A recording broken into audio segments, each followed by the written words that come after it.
is that?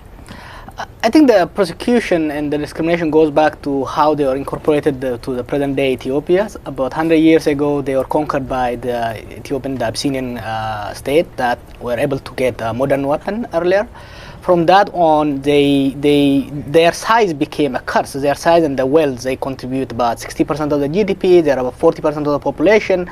So any move to incorporate them to the state requires a redistribution of significant redistribution of wealth. Because of that, and because Ethiopia has been ruled by dictators, any dictator who wants to incorporate the Oromo faces redistributing wealth and power. Because of this, they continue to repress them in order to ensure that they never get the fair share and force any the dictators out of power. Okay, so Malika and I and the team were trying to get an idea of, okay, what is it like to grow up Oromo?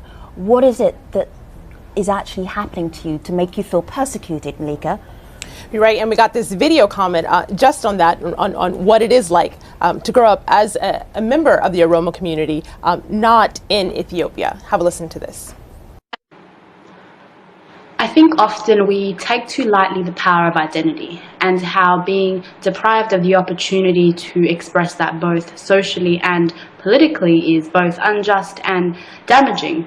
Living in a country like Australia as young Oromos, I think it's important that we continue to raise awareness about the plight that our people face. I mean, we have the opportunity to speak Oromo without being persecuted, to identify as Oromo without being persecuted, and that really challenges an entire system. So Sereti says that outside of Ethiopia, she has the ability to speak the language she wants to speak without being persecuted. What does that mean that it's like for Oromo in Ethiopia? Now it's changing a little bit, but in the past, particularly during my grandfather and father's time, if you have an Oromo name, if you speak the Oromo language, you will be targeted, you will be identified as enemy, and you will be ridiculed socially, you will be politically targeted, persecuted, thrown to jail. Generally, to be an Oromo in Ethiopia is either you have to change your identity and claim to be somebody else, or remain marginalized, lose economic and political opportunities. So Mohammed, does this actually resonate with you? Does what Jawar is saying, is that your experience when you were in Ethiopia? Absolutely. I mean, this is the experience of Oromos for several decades, and as far back as the century. There is this systematic cultural and political and economic discrimination where you are made to feel inferior and you don't come forward and speak. So you have to change your identity to fit in. And anything that deviates from there threatens the power balance. And let's just remember that Ethiopia is an empire forged with iron and blood.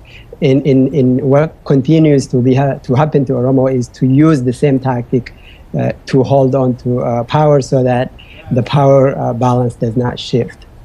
Do you know, we've been talking for a long time with the Ethiopian government. We were trying to get them to be part of this program. One of the things that they actually told us was they have a great deal of respect for the Oromo people. They say that the great Oromo people, whose rich history, customs and traditions constitutes one of the marvels of Ethiopian culture and linguistic diversity. So Fido, this sounds on paper incredibly respectful. Why are there so many grievances that you have?